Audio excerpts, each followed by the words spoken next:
What if everything we were taught about the pyramids was wrong? What if beneath the ancient stones of Egypt, hidden deeper than any tomb or treasure, lies a secret powerful enough to rewrite human history? Tonight, we uncover a discovery that scientists tried to keep quiet, a mysterious structure buried far below the Great Pyramid, a structure that does not belong to any known civilization. This is not a legend, not a myth, but a revelation that challenges science, history, and everything we believe about our origins. Prepare yourself, because what was found under the pyramids may prove that humanity's story did not begin the way we think it did. The desert wind moved like a whisper across the Giza plateau, brushing sand against ancient stone that had stood unchallenged for more than 4,000 years. Tourists saw the pyramids as monuments. Historians saw them as tombs. But Dr. Elias Carter saw something else, a question no one had answered. It began with a vibration. Not an earthquake, not construction, a deep rhythmic pulse detected by a new underground scanning device Carter's team had brought from Europe. The readings came late at night when the crowds had gone and the pyramids were bathed in silver moonlight. The machines hummed softly, mapping the earth beneath the Great Pyramid. And then, there it was again, a pattern. Natural formations don't repeat like this, Carter whispered, staring at the monitor glowing in the dark tent. Below the pyramid, nearly 1.2 kilometers deep, was a hollow space, massive, symmetrical, and unlike any burial chamber ever recorded. Egypt's authorities were cautious, but curiosity won. After months of negotiations, drilling began in a remote, hidden location near the base where tourists never walked.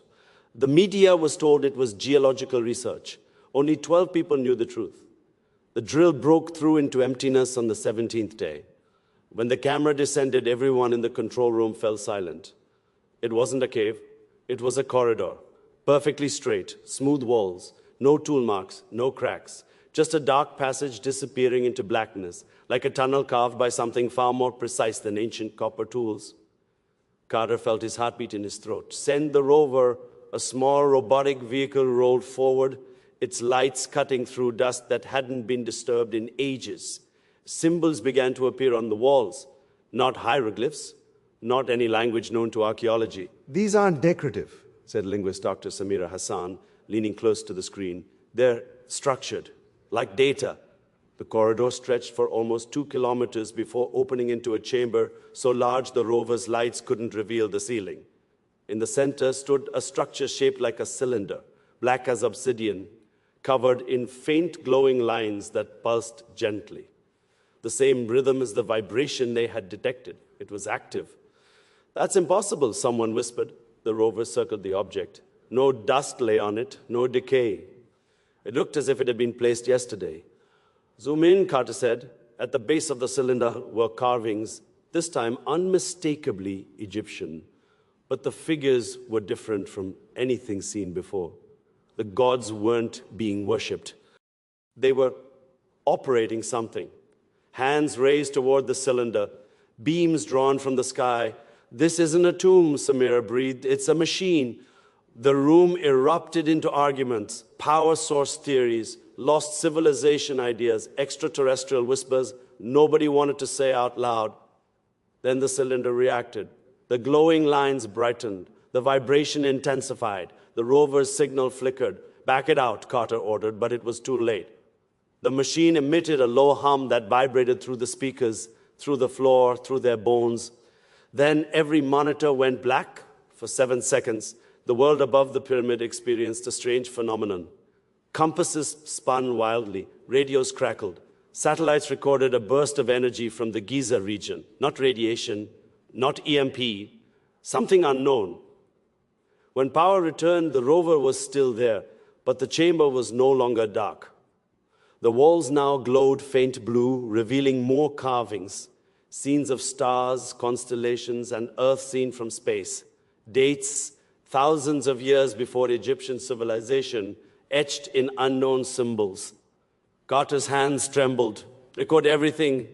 Samira stared at one image, humans standing beside tall, thin beings beneath a sky filled with unfamiliar stars. This is a record, she said slowly, not mythology, history. Data analysts worked non-stop. The wall symbols turned out to be a mathematical language, coordinates, star maps, cycles of time. One calculation repeated again and again. 12,000 years, it's a timer, Carter realized. A cycle. For what? Someone asked. No one had to wait long. 3 nights later, the vibration returned, stronger. The cylinder's glow could now be seen faintly through the ground using surface sensors. The government wanted to seal it. The military wanted control. Scientists wanted answers. Carter wanted truth. They sent the rover again. This time, the cylinder had opened. Inside was not a body, not treasure, but a spherical core of transparent material swirling with light like a miniature galaxy. As the rover approached, symbols on the sphere rearranged themselves. A projection filled the chamber, a 3-dimensional map of Earth, but with coastlines different from today. Ice covered much of the north. This is Earth during the last ice age, Samira said, her voice barely audible.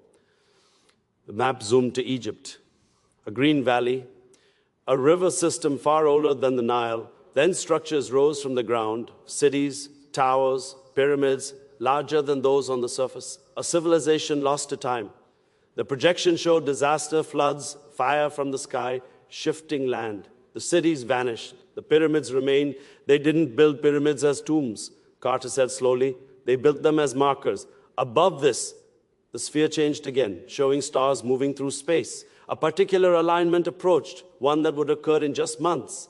A message formed in symbols. Samira translated, piece by piece, cycle complete, system reactivation, knowledge return. The machine was a vault, a time capsule from a civilization before history, or visitors who had guided early humanity.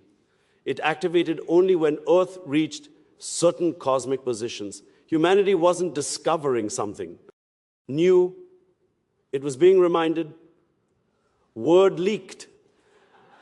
Conspiracies exploded online. Governments denied everything while quietly preparing. Then the cylinder sent a signal, not to Earth, to space. Deep space observatories detected a narrow beam leaving Earth's atmosphere, aimed at a distant star system. We just answered a call we didn't know was incoming, Carter said. Days later, telescopes picked up something else. A response, a faint pulse, identical in pattern.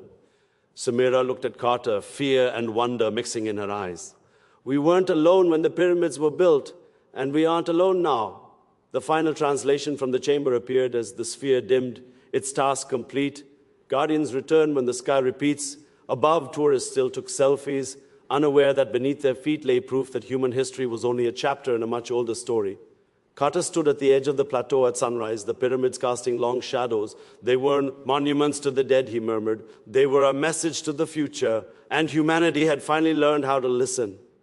And as the sun rises over the pyramids, one truth becomes impossible to ignore. These ancient giants were never just tombs. They were warnings, messages, and perhaps even signals left for a future generation, us. If this discovery is real, then humanity is standing at the edge of the greatest revelation in history. The question is no longer what is under the pyramids. The real question is who left it there, and are they coming back? If this story opened your mind, don't forget to like, subscribe, and join us on this journey into the unknown, because the greatest secrets of history are still waiting to be uncovered,